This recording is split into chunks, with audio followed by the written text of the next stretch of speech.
Welcome to the Real Estate Espresso Podcast, your morning shot of what's new in the world of real estate investing. I'm your host, Victor Menashe. All this talk of interest rates brings forth a simple question. How much should it cost to borrow money? Clearly, the answer is, it depends. On today's show, we're going to break down the lending market into its constituent components and examine each of them independently. The lender is the loan originator. They're the folks who underwrite the loan. The loan servicer is the one who collects the interest. And then there's the investor, who sets an interest rate at which they're willing to lend money, and it's up to the loan originator to find a borrower with the correct risk profile that meets the risk tolerance of the investor.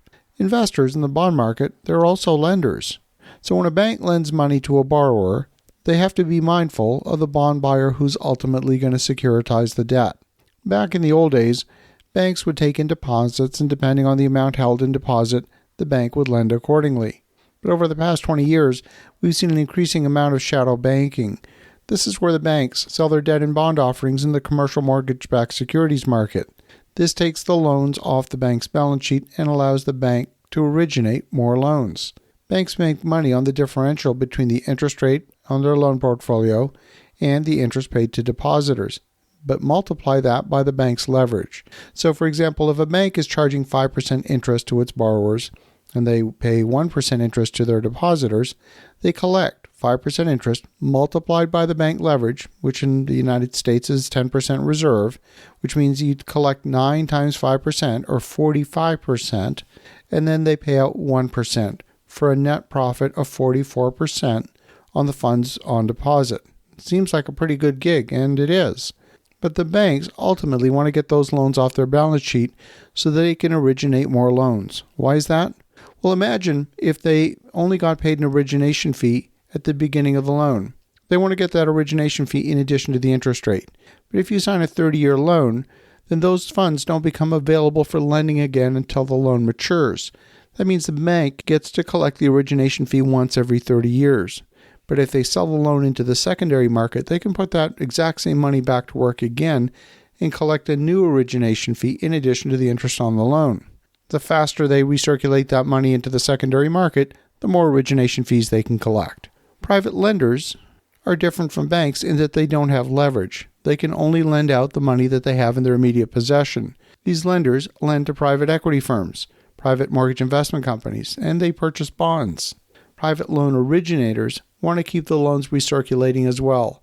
The originator gets paid an origination fee, and the loan interest gets paid to the investors in the mortgage fund. If the loan term is too long, the same problem. The originator stops collecting fees and eventually goes out of business. So private lenders like shorter term loans so they can continue collecting origination fees. Here too, the interest rate is determined by the risk premium that's attached to the borrower by the lender.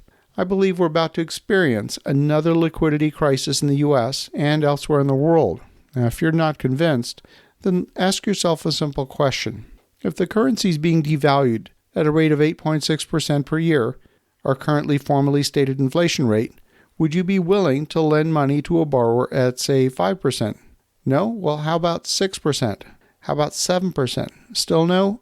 How high would interest rates need to be for you to lend funds to a low-risk borrower on a low-risk project? You've probably figured out by now that the private lenders and investors are in search of higher yield in order to compensate for the higher rate of inflation and to compensate for any risk premium attached to the borrower. So if private lenders are not injecting liquidity into the market, then the only lender left is the lender of last resort, and that's the central bank. And when a central bank buys assets that the rest of the market will not buy, that's a reflection of the fact that there's a distortion underway in the market. Private investors are giving feedback to the market that says, you need to pay me a higher rate of return for me to part with my money given the risk that you're asking me to take.